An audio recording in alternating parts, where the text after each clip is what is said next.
সামাজিক যোগাযোগ মাধ্যমে ছড়িয়ে পড়া ভিডিওটি আবারও আলোচনায় এনেছে এক অন্ধকার বাস্তবতা।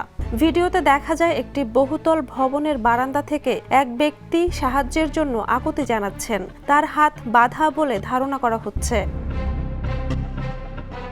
কিছুক্ষণের মধ্যেই কয়েকজন নিরাপত্তারক্ষী তাকে জোর করে ভেতরে টেনে নেয়। কম্বোডিয়ার সিহানুভিলার স্টারবে এলাকা দীর্ঘদিন ধরেই মানব পাচার, অনলাইন প্রতারণা ও অবৈধ আটক কেন্দ্রের অভিযোগে আন্তর্জাতিক নজরে রয়েছে। বিভিন্ন প্রতিবেদনে বলা হয়েছে এসব ভবনে বিদেশি নাগরিকদের জোরপূর্বক আটকে রেখে অনলাইন স্ক্যাম করানো হয়।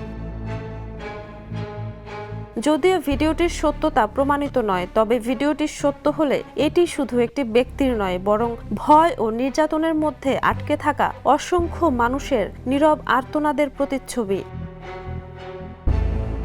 Jhuma Mridha, the news.